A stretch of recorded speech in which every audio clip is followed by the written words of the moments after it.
In the New Testament of the Bible, Mammon is a fallen angel. His name is thought to mean money, material wealth, or any entity that promises wealth. He's essentially the embodiment of the cardinal sin, greed. Sounds like a swell guy. He is associated with the greedy pursuit of gain. I quote, "You cannot serve both God and Mammon." He is often personified as a deity and is included amongst the 7 princes of hell. According to some readings, he is the son of Lucifer himself, conceived before his father fell from heaven and born after he was sent to hell. Before his fall from grace, I quote, "He was more interested in heaven's golden pavement than its celestial leader. From the underworld he comes up with schemes to manipulate humans into adding to his fortune. He is supposedly so powerful that innocent humans can be corrupted by him, adding to his treasures and fortunes instead of virtues that they can carry up to heaven." In at 4, Abaddon. Abaddon is known as the angel of the bottomless pit, one of the many fallen angels we have on our list. In the New Testament book of Revelation, they are described as the king of an army of locusts, as well as Destroyer, the angel of the abyss.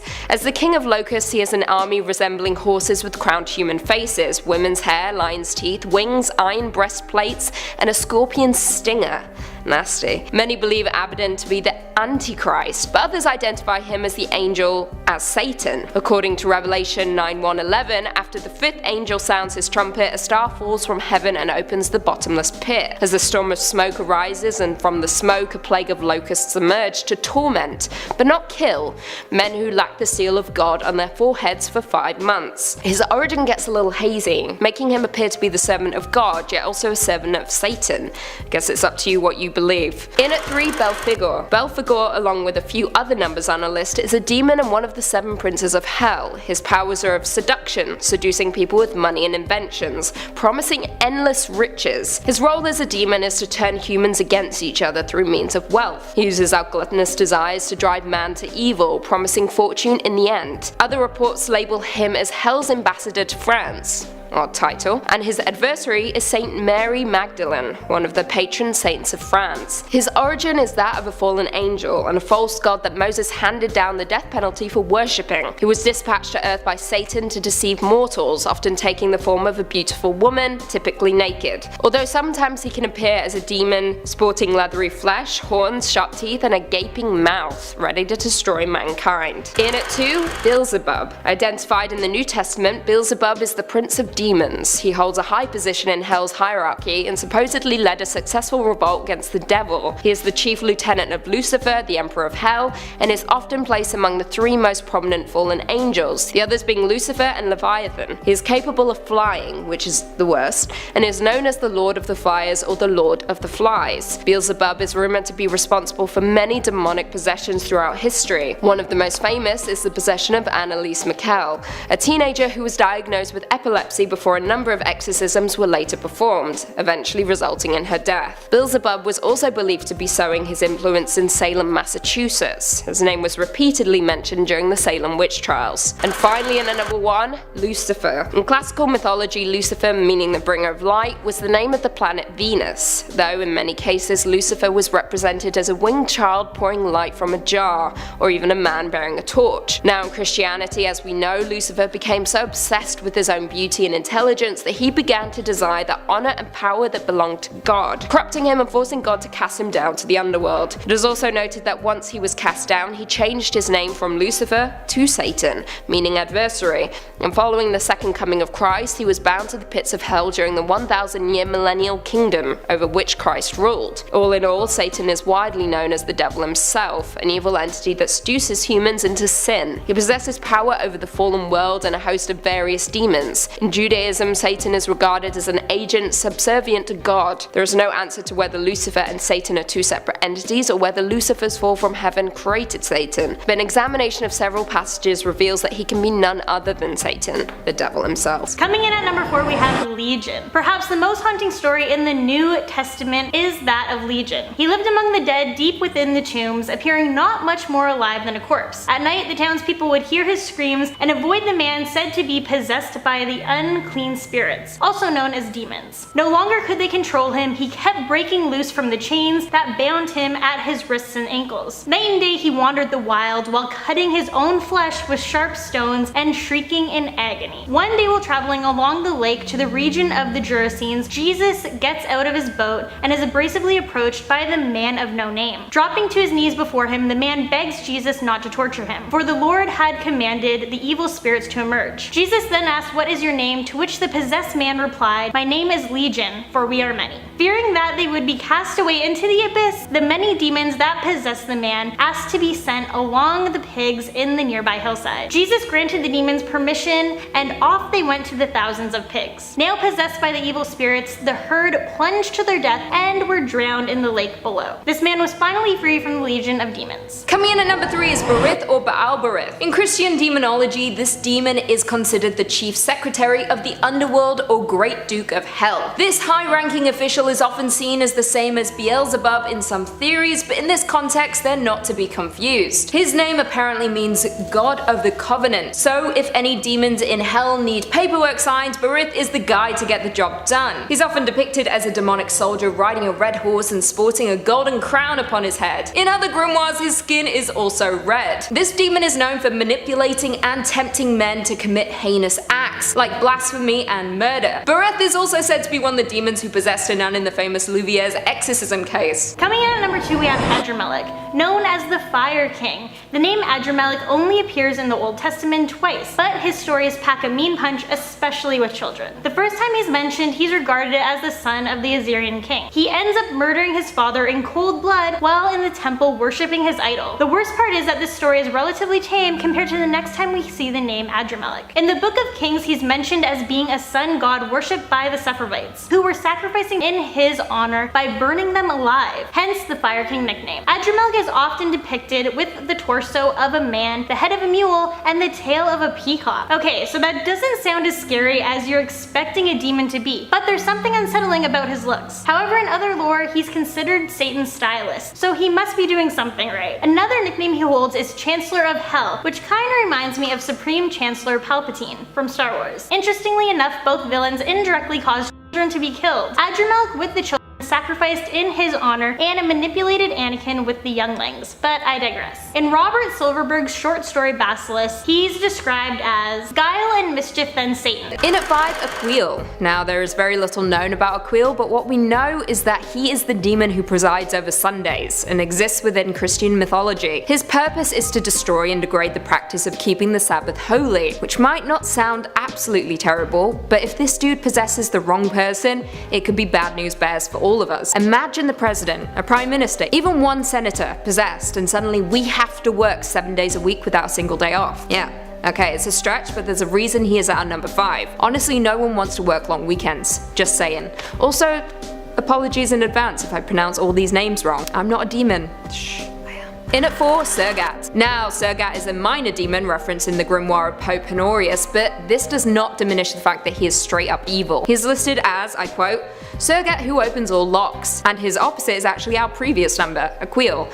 So before we even get into this demon, we should discuss how many demons are actually mentioned in the Great Grimoire of Honorius. Who was he? Historians aren't even sure, but they do think that he was Honorius III, who was the Pope from 1216 to 1227. Now, no one is quite sure if he wrote the book or not, but he is famous among popes for deliberately conducting ceremonies to summon demons so he could banish the demons back down to hell. A little odd. This dude does not mess around. Now, how does Sergat come into play? Well, as previously mentioned, he makes appearances in the Grimoire of Honorius, and he is incredibly deceptive and cunning, making him one of the most terrifying demons throughout history. And in the Bible. Yeah, he's there too. Now, as quoted before, this dude is known as the one who opens all locks, which essentially means he is capable of understanding and opening any and all locks in the entire world, making it almost impossible to escape him or conceal yourself from him. When someone becomes Sergat's target, he relentlessly pursues them no matter how hard they try to escape, and once he reaches his victims, he frightens them by presenting them with images that result in them going mad. Yikes, don't summon this bad boy. In at 3, Agarus. Agarus is a demon described in demonological grimoires as a duke, under the power of the East, an old man riding upon a crocodile and carrying a hawk on his fist. Agarus is known to teach languages, however he also stops and retrieves runaways, causes earthquakes, and grants noble titles. Now I shouldn't technically be saying he, because Agarus can be a man or a woman. If the demon is a man, the man is old and riding said crocodile. If the demon is a woman, she is young and angelically beautiful. Now it's surprising how many demons are teachers. They instruct those they visit or possess, and grant knowledge and power, so I guess it's not all bad. The exorcists seem to miss out that little nugget of information. Now, although this demon is downright evil, he or she will grant you the knowledge of every language in the world. However, the bad news, he or she will only teach you the foulest and most offensive words, so say bye bye to your friends, I guess. Yeah, you'll be educated, but you will be vile beyond belief. So, you'll be me. In at 2, Renove. In demonology, Renove is described as a Marquis and the Great Earl of Hell, hence why he is number 2 on our list. This dude commands 20 legions of demons, making him one of the most notorious demons throughout history, one that you certainly don't want to be messing around with. Now, what makes him quite the enigma is that yes, he's awful, the worst, but he's also somewhat of a scholar. He teaches art, rhetoric languages, and gives loyal servants the favor of friends and foes. Now, you may be familiar with this demon, as he is the one who wrote How to Win Friends and Influence People, which is horrible enough, but what makes this demon truly terrible is that he is the taker of old souls. Basically, this means anyone who is older looking, or looks a little under the weather, Renove will claim them. Also, pets are not immune to this. He will kill them too. Your best option is just to steer clear of all your elderly relatives, and consider getting a new, younger looking pet. Just saying, they gotta go.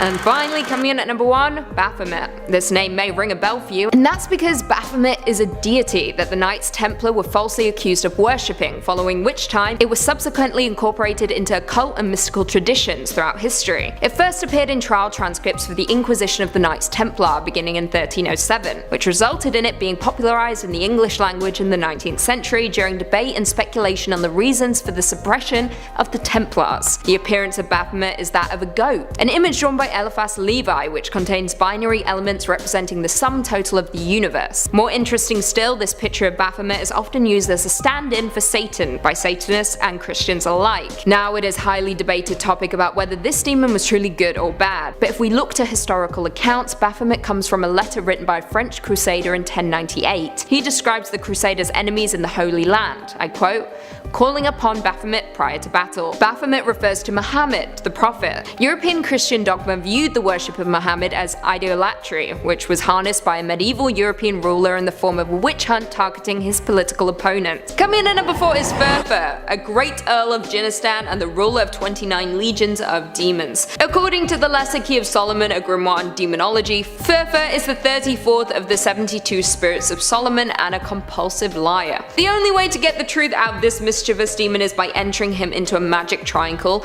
and he'll truthfully answer your questions. His voice is hoarse and will deliver divine truths while summoned into a triangle. Outside of it, you cannot trust anything he speaks, should he decide to speak at all. He's very powerful and known for creating massive storms with thunder and lightning, raising great winds and creating big blasts. Furfur is actually covered in fur, appearing as a winged stag with great antlers and a flaming tail. In some depictions, he appears as a man or an angel when compelled to enter a magic triangle. His name directly translates to Bran in Latin, however it's likely that his name is corruption of Furcifer. It sounds a lot like the name Lucifer, but it's just the Latin word for scoundrel. Furcifer. What a name. Coming in at number 2, we have Belial. The name Belial is used for Satan himself at one point in the Bible, so I think that speaks to how horrific this demon is. In the New Testament from Corinthians, it reads, I quote, "What harmony is there between Christ and Belial? Or what does a believer have in common with an unbeliever?" This is a clear reference to good versus evil or God versus Satan.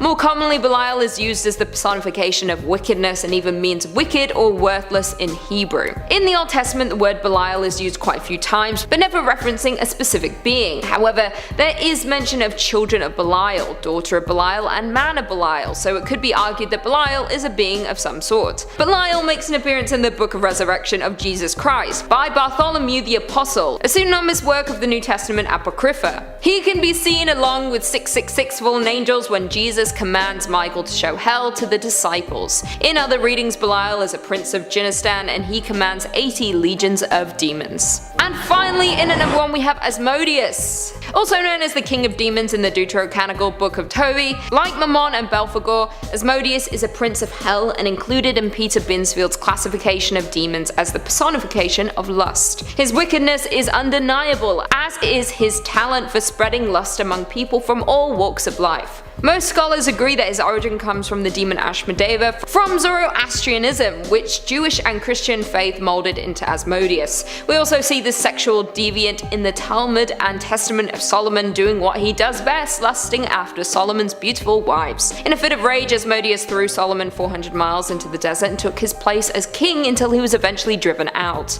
In the Dictionary Infernal by Colin de Plancy, Asmodeus is depicted as quite the monstrosity despite his honour of representing lust. He sports 3 equally nasty heads, one of a sheep, one of a bull, and one of a ghastly man. His human head certainly leaves something to be desired, being shown with jagged teeth, a hooked nose, and a fire-breathing mouth. Below the belt is just as strange. He has rooster-like legs and a scaly tail of a serpent. His trusty seed follows suit, showing as a line with the neck and wings of a dragon. Number 5. The Behemoth. You wanted 5 more creatures, and I wanted an excuse to keep reading this thing. This book is terrifying. Speaking of, did you know that there's a herbivore creature plated in spikes and armor with a tail the size of an oak tree, head like a lion swallowing up rivers, just roaming around back then? Yeah, apparently. The Behemoth. This Goliath of a beast was one of the first talked about. Not the first beast, that's a completely different thing. Also terrifying. The Behemoth. God's secret weapon, and apparently the first thing he created. Hadn't made us in his image yet, so this hippo tank Elder Scrolls boss was what God went with. One of the most popular and revered creatures in the Bible. Quote, "Behold now Behemoth, which I made with thee. He eateth grass like an ox, he moveth his tail like a cedar, his bones are as strong as pieces of brass, his bones are like bars of iron." Yeah, this is definitely a dinosaur, right? Right? Scholars seem to think that the behemoth is an aggressive exaggeration of a large hippopotamus or rhinoceros. Opening up its mouth and swallowing a river could literally mean it's just an animal thirsty. In 2003, French scientists working in Pakistan claimed to have discovered an extinct species of rhinoceros called a Balak Ethereum, which was much larger, much scarier, and matched the physical description given in the Book of Job. Yeah, that's terrifying stuff. Number 4. Cherubim. These cute flying baby angels we see on soap ads and bottles are a lot scarier and much more sinister than the blonde cupids we're used to seeing. The cherubs, or cherubim, are God's throne bearers and appear over 90 times in the Bible. The Hebrew text says cherubim is a celestial winged being who represents God's spirit on earth and symbolizes the worship of God. In Ezekiel, cherubim are described as angelic creatures with 2 sets of wings and 4 faces: lion, ox, human, and eagle. Okay, this is getting scarier and scarier. The 4 faces of the cherubim apparently represent the 4 domains of God's rule. The lion represents wild animals, man represents humanity, ox represents domestic animals, and the eagle represents birds. Aren't those all wild animals? I don't know. The cherubim appear in several texts of the Bible, including Genesis, Ezekiel, Kings, and Revelation. Yeah, so lots of people were seeing these things, and they all kind of sound somewhat the same. They all oddly say 4 faces. Like every which way they turned, they could see a face. Some say, quote, "They move quickly, using a wheel within a wheel, and their wings cover their body." Question: what's with all the wheels? People just like looking up into the sky all day must have had like severe floaters in their eyes, because a wheel and a cute baby angel thing look completely different, no? A conjoined wingspan of the 4 cherubim are described as forming a divine chariot, the so-called mercy seat of the Ark of the Covenant. 2 cherubim make the Ark and form a space through which Yahweh would appear in Ezekiel's visions. The status of the cherubim are a sort of vehicle for Yahweh in the Book of Samuel. So in a sense, they're kind of God's messengers, you know, bringing things up and down from him and to him, including him. Gotcha. A vehicle. Yeah, a vehicle. These images are terrifying. Yeah, and that's a mothership right there. That's a mothership. Okay? Number 3, unicorns. Hold up. This is scarier than the devil, right? Unicorns? Really? Oh yeah. No, not the glittery ones with Farrah Fawcett hair like Hercules rides. More like a firstborn bull. Giant, with a huge spear on its head. He has majesty, and his horns are the horns of a wild ox, and with them he shall gore the peoples, all of them, to the ends of the earth.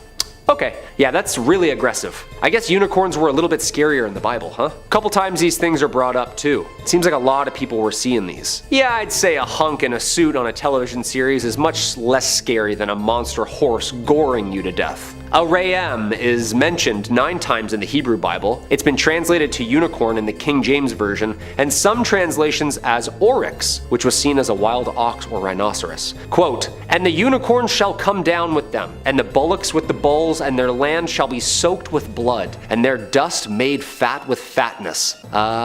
Yeah. Harsh. I mean, rhinos and other single-horned animals do this.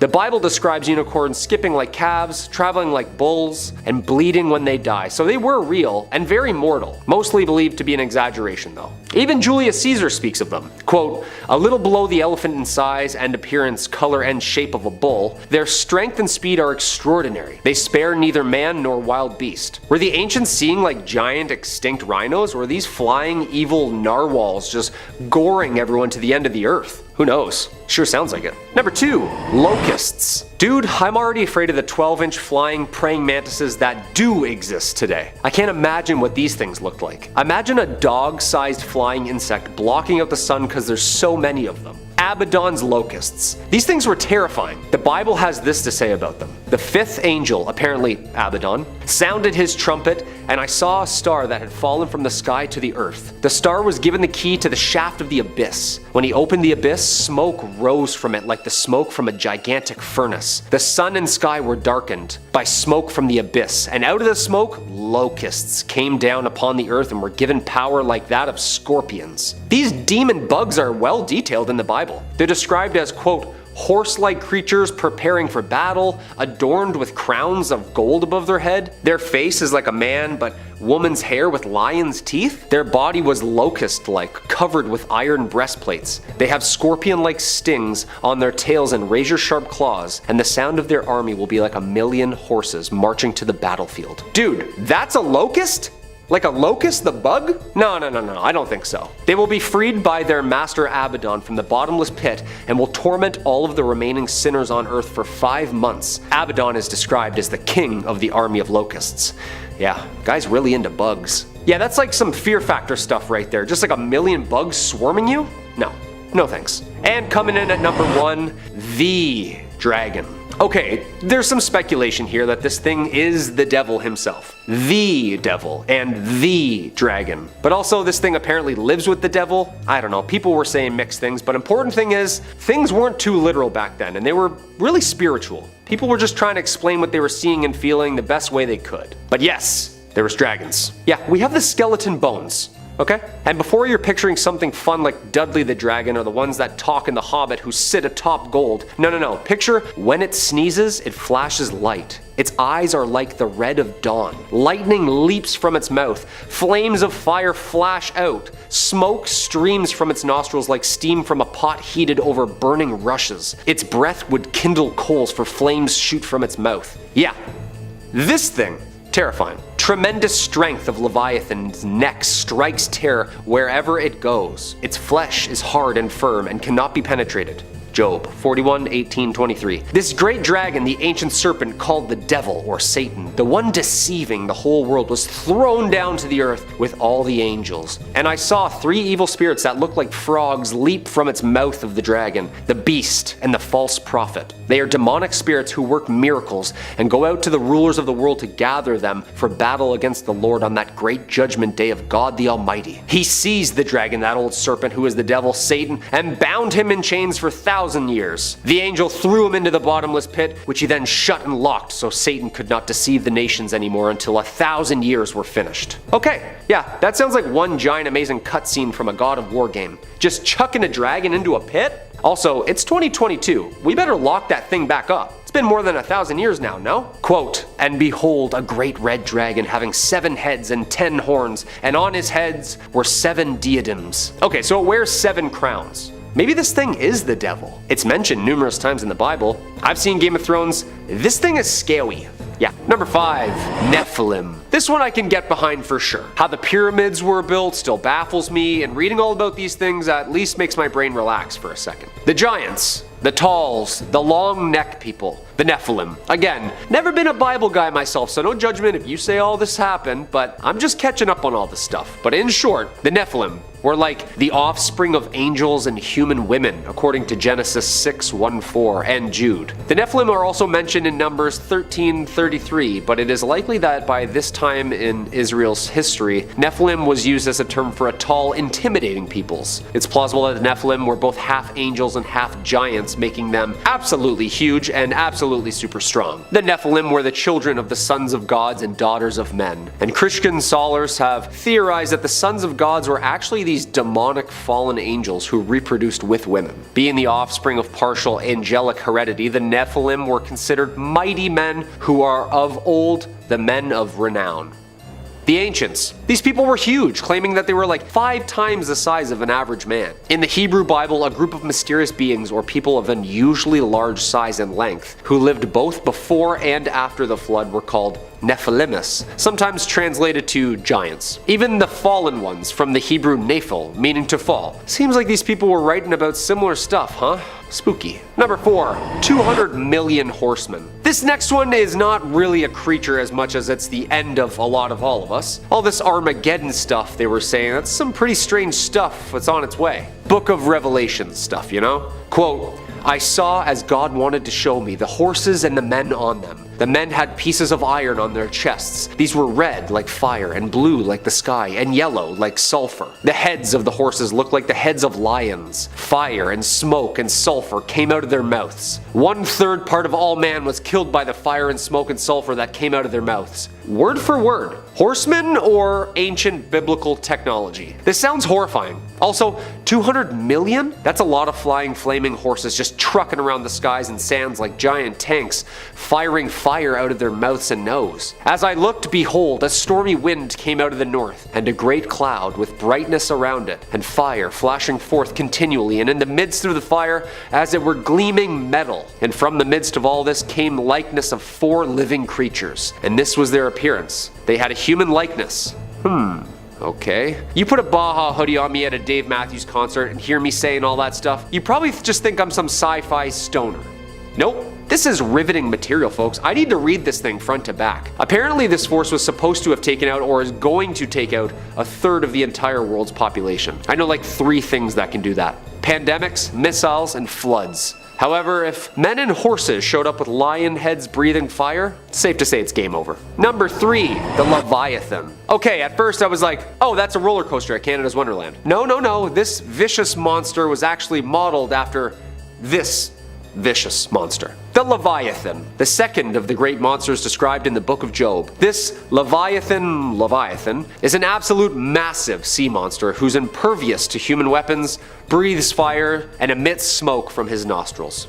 So this is a Zelda boss for sure. The Leviathan is probably related to another ancient monster called Lotan, a 7-headed giant serpent who represents primeval chaos, as with pretty much every other biblical creature does. Hey, these things aren't meant to be cute and fuzzy. There's some less exciting theories that insist the Leviathan is just a dramatic interpretation of a crocodile or anaconda or maybe a plesiosaur, resembling something like the Loch Ness Monster. But that doesn't explain the breathing fire thing, or the size. Was this giant sea snake a water dragon? Because apparently it's like 300 miles long. Yeah, terrifying. Scary thing now is many different religions and cultures have their own version of the Leviathan. Tiamat, Hydra, Jormungandr. Maybe this thing was just hunted into extinction. I don't know.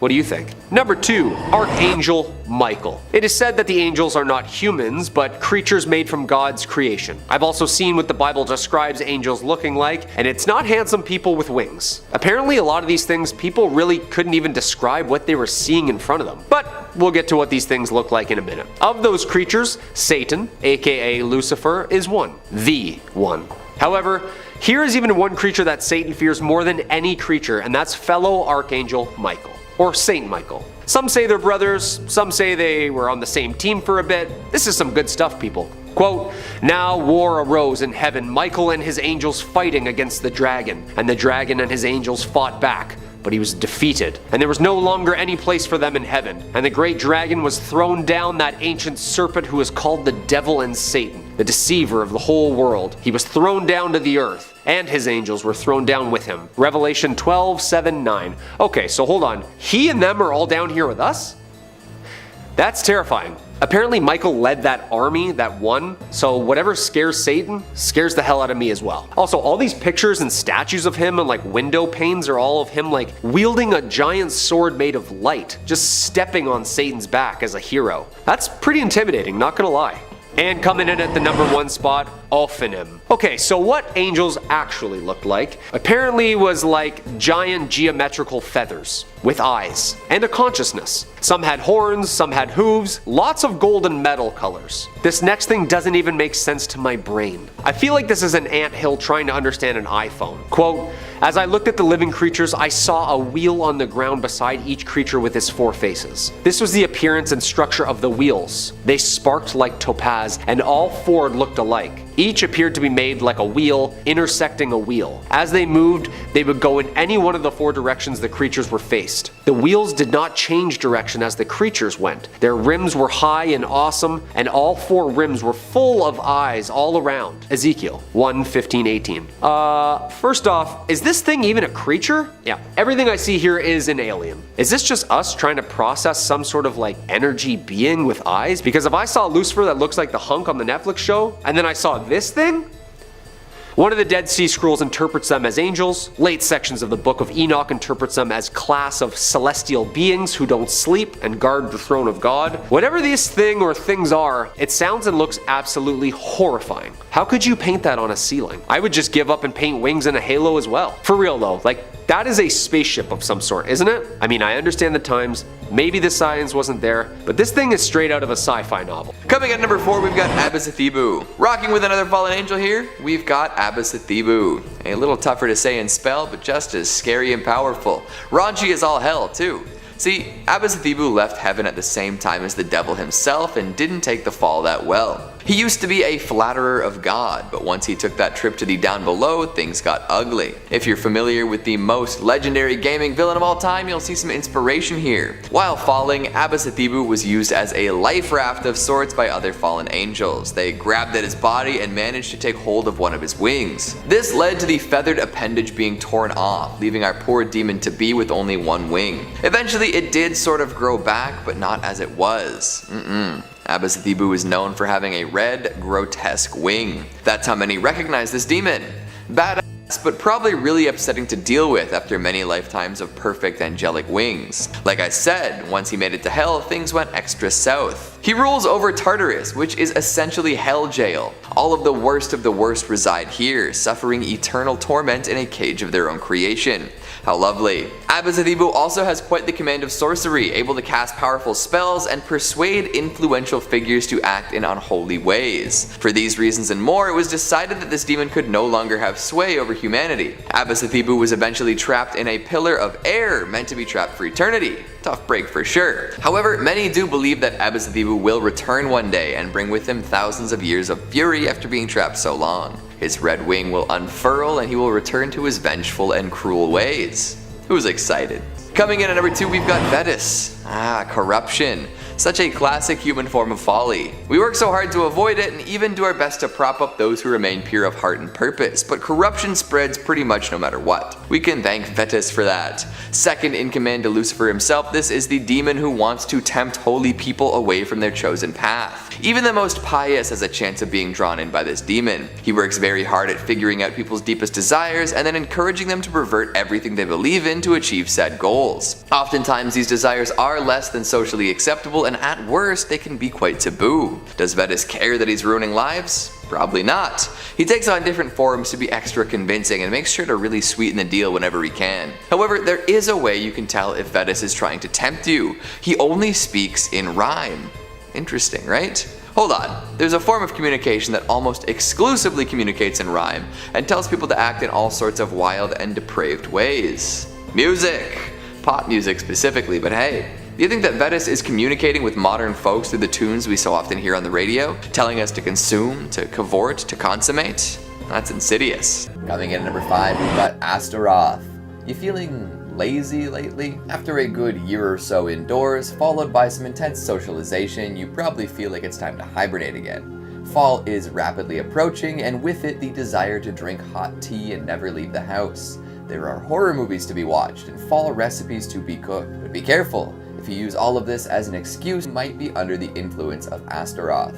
Riding around on the back of a dragon and carrying a staff that sort of looks like a snake, this dude is all about laziness. Astaroth's whole deal is tempting mortals into being lazy. Once he gets them there, it's so much easier to manipulate them into bad behavior. More souls for hell, more blood for the blood god, and all that good stuff. Sounds like fun, right? That's not all he does though, although that is a pretty rough task. People are naturally inclined to laziness anyway, so being tempted into that kind of thing is the worst.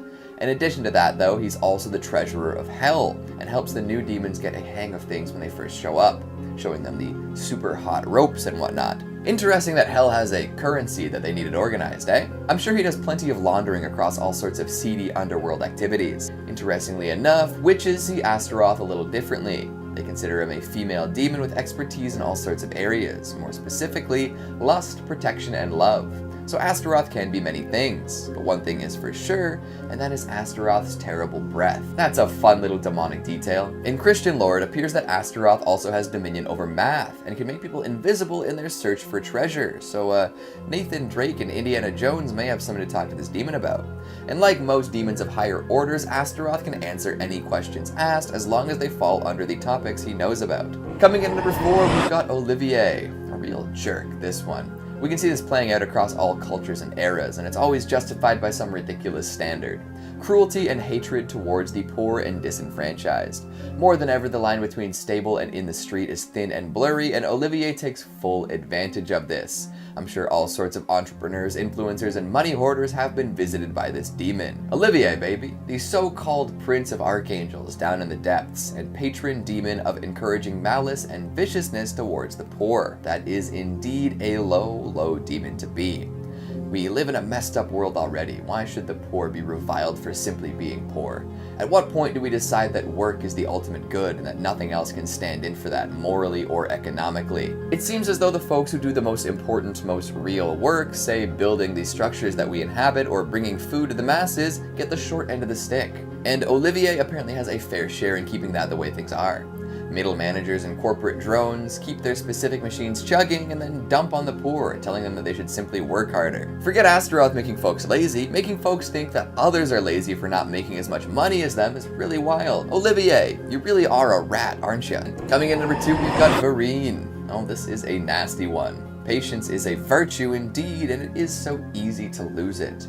Plus, once patience is off the table, everything just gets so much worse. Sure, some can sit back, relax, and wait, but there are so many forces acting against you at all times. Who wants to wait, right? Especially in this era of constant and instant gratification. Why sit quietly and be ready for whatever when you can do a nosedive into your phone and drown in all of the readily available content? Hell, I bet a lot of you folks watching right now should be doing something else, or at least preparing to do something. Varine is the demon of impatience and loves to push humans towards acting impatiently.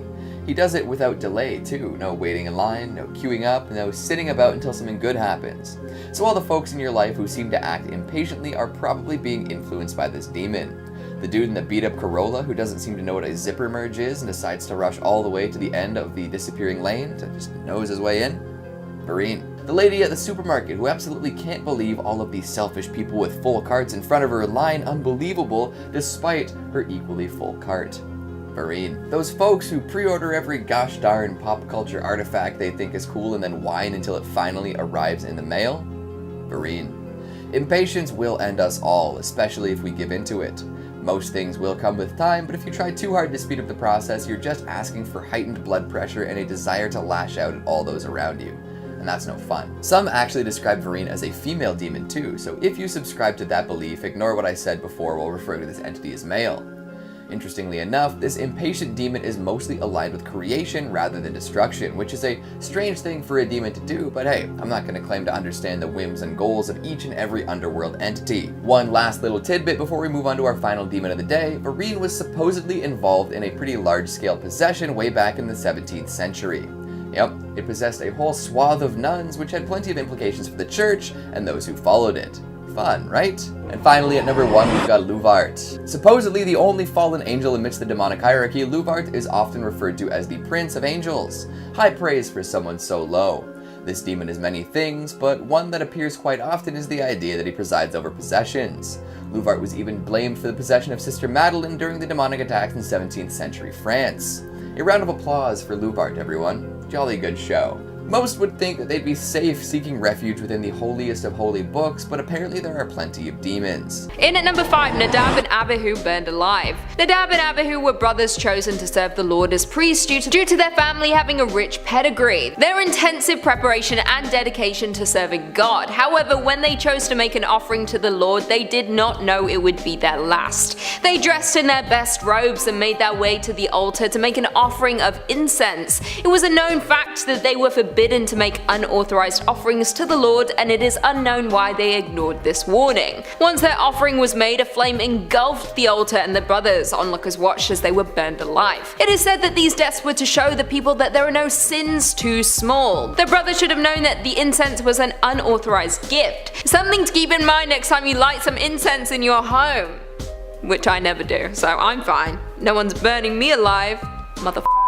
Coming in at number 4, John the Baptist is beheaded. Now this one starts with some Kardashian-style family drama. John the Baptist had been imprisoned by Herod the Tetrarch for commenting that it was not right that Herod had divorced his wife Basilis, so that he may take his brother's wife Herodias instead. John commented that it is not lawful for you to have her, which seems like a nice way of putting it. Herod has John imprisoned and was planning on keeping him there. The people saw John as a prophet, and Herod didn't want to cause any upset. For his birthday he had a gathering where Herodias' daughters danced for all of the guests. This pleased him and his guests so much he made an oath to grant her anything she wanted. Prompted by her mother, she asked, "Bring me John the Baptist's head on a platter."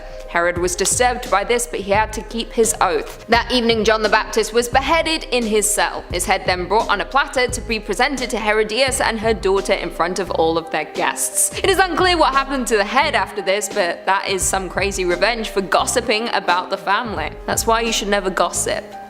Someone might cut out your tongue. In at number 3 we have King Herod eaten alive. Here is another example of someone upsetting God and paying the ultimate price. King Herod, a different Herod from the last story, was giving a speech to his people as he usually does. On this day, however, while he was speaking, someone cried out, "The voice of God and not of a mortal." He did not refute the claim that he was a god, and it is said that he was instantly struck down by an angel. Angels are savage.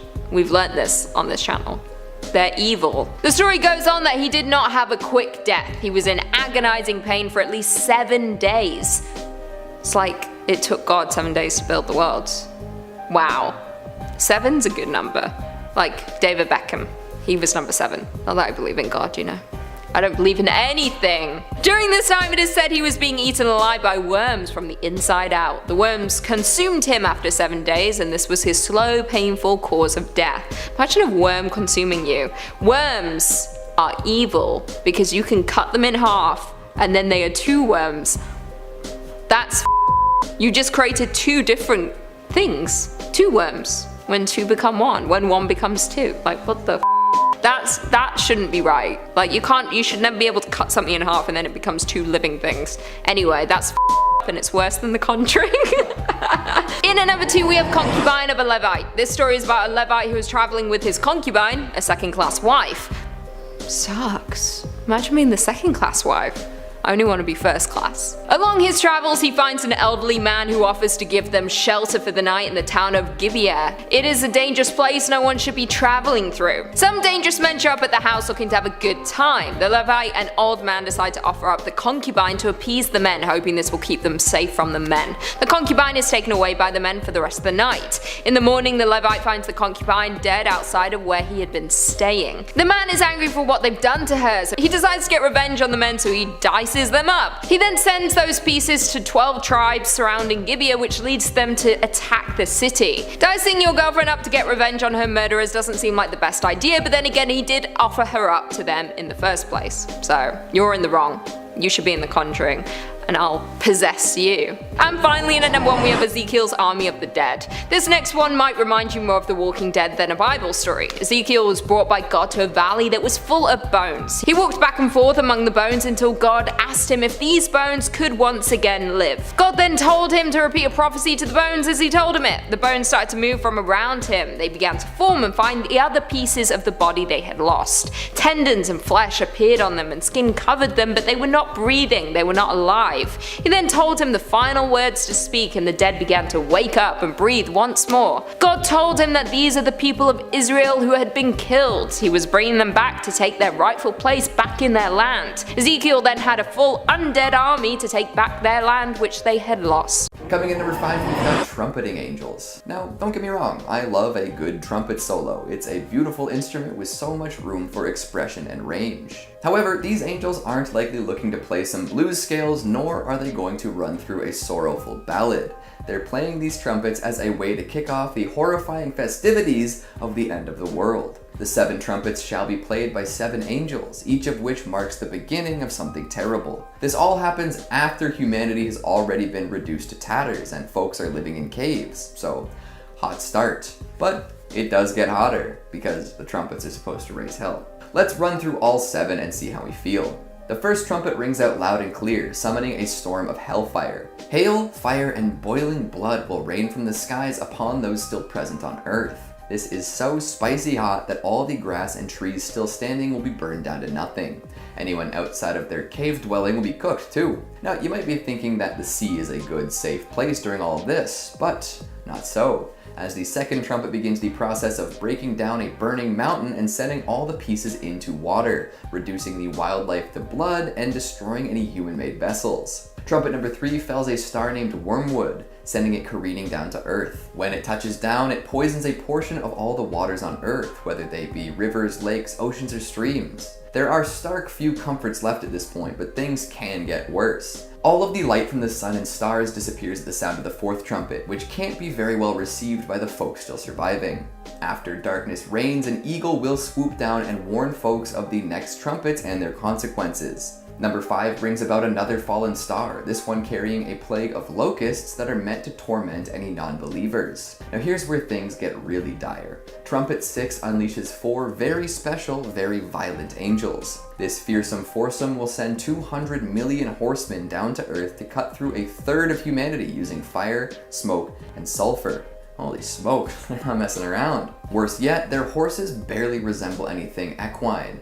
They're chimeric abominations with heads of lions, snake-like tails, and horrible breath. Lastly, number 7 kicks off a brand new set of tortures for those who remain on Earth, led by another set of awful angels. Let's talk about that in the next entry. Coming in number 4, we have the 7 bowls. The trumpets were just a warning, a sign of things to come. And while the angels who played these deadly instruments are bad, the angels in charge of these heavenly bowls are so much worse. Plus, they look like they're bringing down holy offerings, which gives folks false hope before realizing what's actually going on. So 7 angels take up 7 bowls or vials or whatever vessel you can imagine and bring the contents down to Earth. They then begin pouring whatever's inside down upon the ground, and then things go really sour.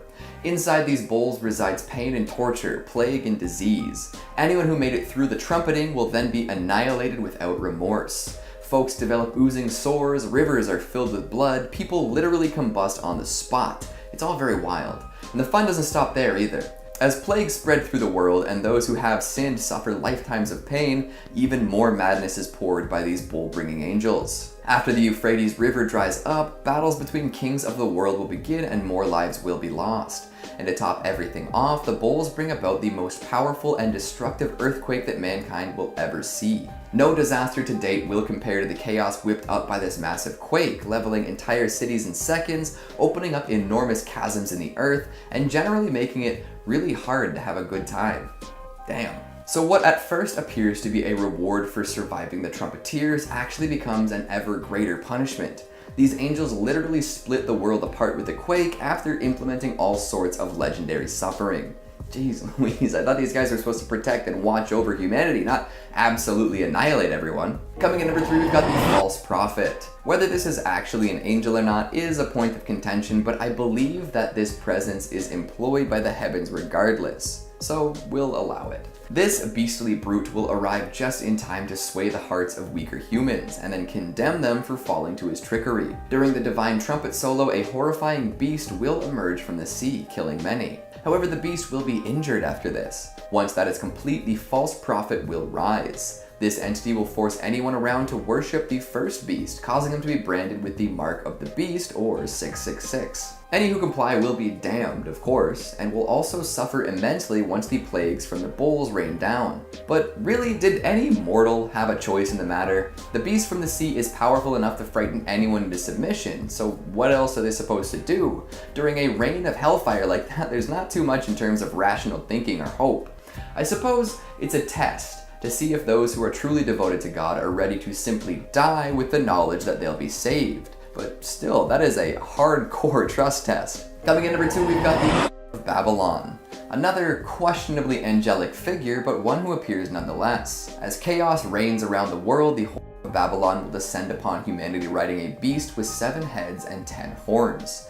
She will be drunk on the blood of martyrs and saints and looking for a good time. And by good time, I do mean blood. This is interesting, as this particular figure seems to be representative of a political movement at the time. Scholars often accept her as a symbol for Rome, with 7 heads representing the 7 hills of Rome and the 10 horns standing in for the 10 emperors who seem to be pushing for a less Christian world. So even if this promiscuous beast rider wasn't an angel from heaven herself, she represented something that God would have abhorred. And in being a symbol to rally against and hate, this Babylonian beauty probably steered folks back in the direction those at the church appreciated.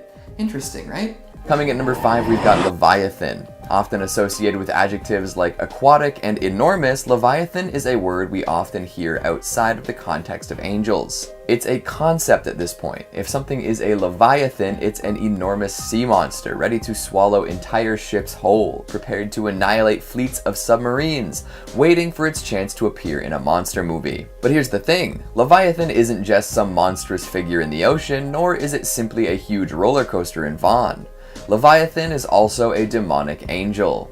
Damn, that's a badass title. Let me tell you some more. The sea monster reputation is well earned, as Leviathan often appears or is described as an enormous sea monster or a gigantic whale. Oftentimes he will destroy ships and other vessels that dare to cross the open sea. Poor sailors, am I right? A lot of folks do end up mixing him up with Behemoth, but we'll let it be for now. There's another roller coaster joke in there somewhere, but I don't have it in me to make it. Leviathan makes appearances throughout ancient texts, from showing up and being described as a Lovecraftian beast with the mere sight of it being overpowering, to a whale that traps another famous character in its belly for 3 days. That first one also details Leviathan's enormous horrible teeth, and a back covered in shiny shield-like scales. That's not all either. Apparently Leviathan can breathe fire, throws smoke from his nostrils, and has eyes that shine so bright they can blind you. My word, that is an incredible biblical beast. And somehow, some way, he's still considered an angel. What a world we live in, right? Then of course there's the tale of Jonah and the whale, and in this case, Leviathan could very well be that whale. We've seen him described as the enormous underwater individual before, so it fits quite well if you think about it. Overall, this is an angel that nobody wants to encounter, even on a good day. Gigantic, predatory, powerful, and full of folks it ate, Leviathan is crazy. It's for the best that it stays deep underwater, away from everyone else. Coming at number 4, we've got Chalkydree. Now, instead of listing off 5 specific individual angels, we'll bring in a new group for this one, the Chalkydree. Sounds kind of funny, but they're serious business. In some of our earlier angelic videos this year, we discussed the classifications of angels a little bit and found out about all sorts of interesting creatures. Gone was the idea that angels had to be glorious humanoid figures descending from above the clouds to play beautiful tunes upon harps. Angels could be chimeric abominations, too hideous for humans to lay eyes upon. That is just the case with the Chalkydree.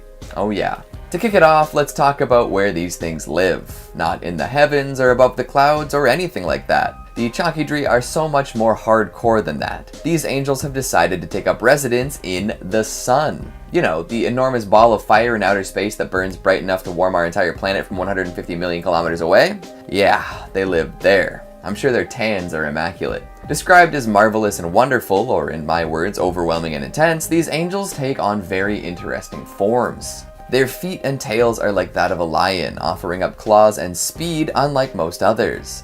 something, everything the light touches is ours, right, Simba? Well, that's only partially true, because the Chakidri also have heads like crocodiles, adding in a new measure of deadliness previously unheard of. They're 900 measures in size, whatever that means, and have 12 angelic wings. And for some reason they seem to be rainbow colored. So a Technicolor lion-crocodile combo with angel wings pops out of the sun from time to time to bring heat, dew, and rays to the folks on Earth.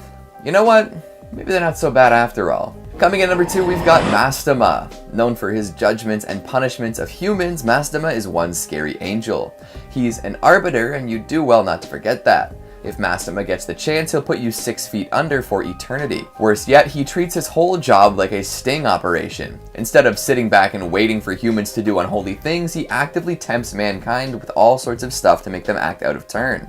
That's tough, huh? Like, you'd think you're living your life and then bam, Mastema tempting you with something lovely but sinful. It just doesn't seem fair, does it? But that is what this angel does, and he does it well. Some say that Mastema and Belial are the same entity, just seen from different angles, Belial being the more demonic and Mastema being more angelic. However, their actions are indeed the same, or mostly similar, from leading some of God's armies against angels, to controlling legions of demons to control and tempt humans on Earth. It's even said that Mastema was involved with the Watchers, who ended up causing that massive flood way back when. You know the story. So now Mastema is known as the tester of humans. Even after all of that chaos and mayhem, he's still trusted to do things in the name of God. And I'm not sure which is worse, damning people in the name of Satan or damning people in the name of God. I'd much rather an angel try to help people be better rather than entrapping them and seeing to it that they're sent to hell. But hey, I don't claim to understand how angels work. Coming in number 5, we've got Puriel.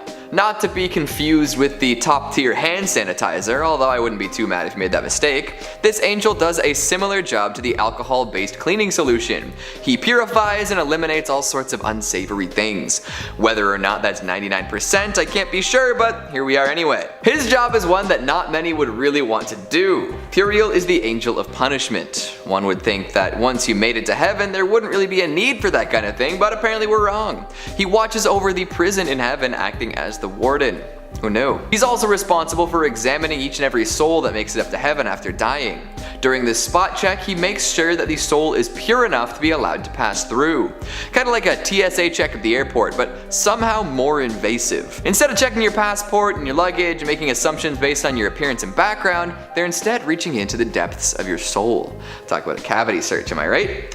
If you are fit to enter heaven, he will let you pass, although I'm not so sure you'll be the same person after an experience like that. Fail the test, and out you go. Down to hell or possibly purgatory to cavort with all sorts of other unworthy individuals. Damn, so close too. Puriel is known for being fiery and pitiless too, so don't count on just barely squeezing by. If he doesn't like what he sees, he's gonna drop you from the clouds faster than you can say bless you. Dang. Maybe he does have a lot in common with Puriel. I'm sure he eliminates 99% of potential heavenly residents. I wonder if that could have any long-term implications like hand sanitizer and antibiotics do, you know, by leaving some of the stronger unsavory bits untouched so that they get stronger and no longer be purified by that regular dose. Super bacteria, here we come. Oh man, did I just compare me and the others unworthy of heaven to bacteria?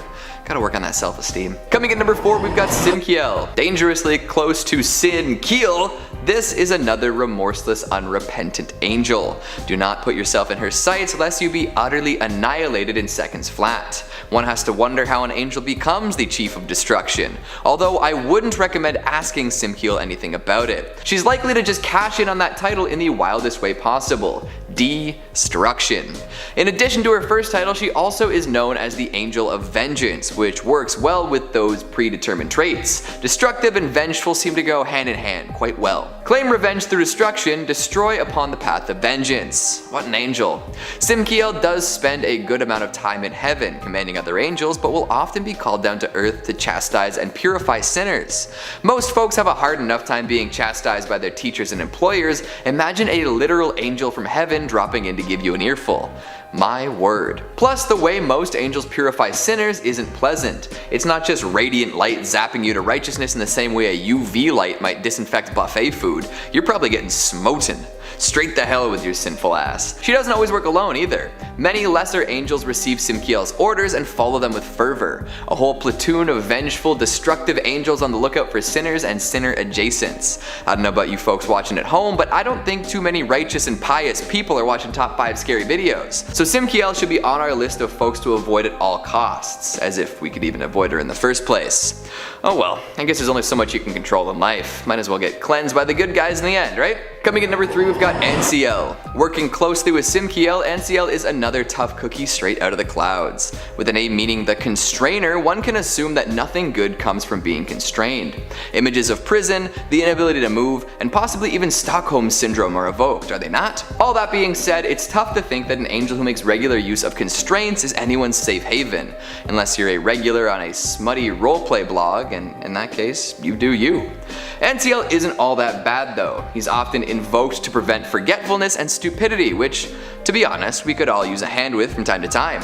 However, if someone were to rely on angelic intervention regularly to keep them in line, well, what hope did they even have in the first place? Apparently Ansiel is known for having a very short temper when it comes to these two traits, however, so those who need his help the most are likely to be held in contempt by him.